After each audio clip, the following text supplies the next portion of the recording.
Eu vejo várias pessoas comentar em alguns dos meus vídeos que Satanás não existe, ou que é uma invenção do cristianismo, e mais, que Lúcifer não é Satanás. Mas será mesmo? Aqueles que dizem que Satanás não existe chamam Jesus de mentiroso, pois ele mesmo afirmou: "Eu vi Satanás cair como um raio", Lucas 10:18. E veja também o que está escrito no livro de Jó. E vindo um dia em que os filhos de Deus vieram apresentar-se perante o Senhor, veio também Satanás entre eles. Então o Senhor disse a Satanás: "De onde vens?" E Satanás respondeu ao Senhor e disse: "De rodear a terra e passear por ela." E disse o Senhor a Satanás: "Observas tu o meu servo Jó? Porque ninguém há na terra semelhante a ele, homem sincero e reto, e temente a Deus, e desviando-se do mal." Então respondeu Satanás ao Senhor e disse: "Porventura teme Jó a Deus de balde? Porventura não o cercaste tu de bens, e ele e a sua casa, e tudo quanto tem? A obra de tuas mãos abençoaste, e o seu gado está aumentando na terra? Mas estende a tua mão, e toca-lhe tudo quanto tem, e verás se não blasfema de ti na tua face." E disse o Senhor a Satanás: "Eis que tudo quanto tem está na tua mão, somente contra ele não estenderás a tua mão." E Satanás saiu da presença do Senhor. Jó 1, dos 6 ao 12. Então será que Satanás não existe, que é uma invenção do cristianismo? Como nós vemos aqui nesse texto do Antigo Testamento, a existência de Satanás não é um conceito do cristianismo, mas algo muito mais antigo. Ou seja, nesse texto mostra que Satanás foi se apresentar perante o Senhor com os demais filhos de Deus, que na verdade são os anjos. E sua natureza rebelde já é revelada nesse texto, porque a Escritura afirma que Satanás antigamente era a estrela da manhã. As Escrituras usam metáforas para falar do mundo celestial e cita astros e estrelas. Veja o que diz em Isaías 14:12. "Como caíste do céu, ó estrela da manhã, filho da alva, como foste cortado por terra, tu que debilitava as nações. E tu dizias no teu coração: eu subirei ao céu, acima das estrelas de Deus exaltarei o meu trono, e no monte da congregação me assentarei, aos lados do norte. Subirei acima das altas nuvens e serei semelhante ao Altíssimo. E contudo derrubado serás no inferno, nas profundezas do abismo." Veja que esse texto de Isaías também fala sobre a queda de Lúcifer. Assim, a simbologia de Lúcifer é descrita como o portador da luz, aquele que recebe ou reflete toda a luz do astro maior que é o Sol. A própria Helena Blavatsky, uma ocultista que fundou a Sociedade Teosófica, afirma que Lúcifer é uma alegoria criada pelo cristianismo e que a estrela da manhã é o planeta Vênus. Essa é uma doutrina que tenta deturpar a revelação para levar pessoas a adorar a Lúcifer, pois a Escritura afirma que Satanás ainda persiste em se passar por anjo de luz, mesmo que ele tenha caído e perdido toda a sua luz. Mas como Cristo mesmo afirmou, ele caiu como raio e perdeu as suas vestes de luz. Agora ele está em trevas. O trabalho dele é de rodear a terra e observar as ações dos filhos dos homens para fazer acusações. E a Escritura realmente chama Satanás de acusador, mentiroso, antiga serpente e enganador, porque o seu primeiro pecado foi iniciar uma rebelião nos céus, arrastando terça parte dos anjos e também provocar a queda do homem. O misticismo e o ocultismo criou sociedades secretas e colocou selos sobre Satanás. Foi criado um sistema iniciático para levar pessoas a fazer pactos com Lúcifer e adorá-lo. Lúcifer já esteve no Éden, isso está escrito no livro de Ezequiel. "Estavas no Éden, jardim de Deus, toda pedra preciosa era a tua cobertura. A sardônica, o topázio, o diamante, a turquesa, o ônix, o jaspe, a safira, o carbúnculo, a esmeralda e o ouro. A obra dos teus tambores e dos teus pífaros estava em ti, no dia em que foste criado. Foram preparados. Tu eras querubim ungido para proteger, e te estabeleci.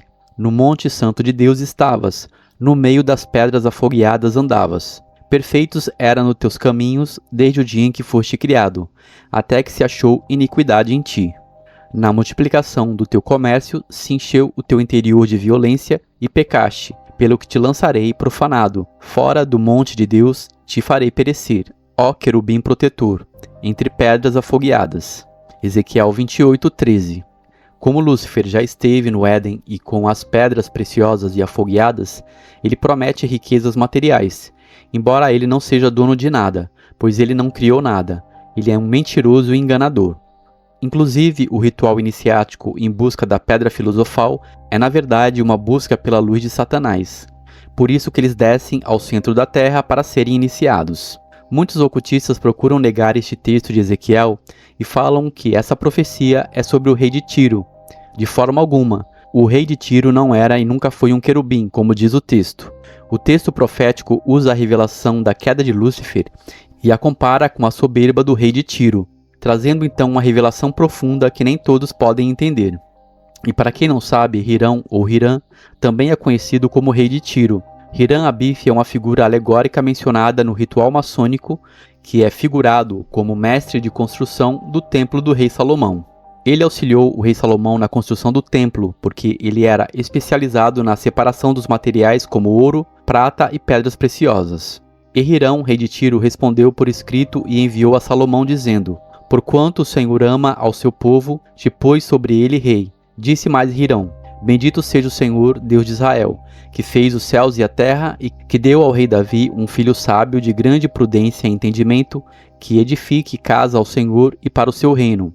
Agora, pois, envio um homem sábio de grande entendimento, a saber, Hirão-Abif, filho de uma mulher das filhas de Dan, e cujo pai foi homem de Tiro. Este sabe lavrar em ouro, em prata, em bronze, em ferro, em pedras, em madeira, em púrpura, em pano azul, em linho fino, em carmesim, e é hábil para toda a obra de buril e para todas as engenhosas invenções, qualquer coisa que se lhe propuser, juntamente com teus sábios e os sábios de Davi, meu senhor teu pai."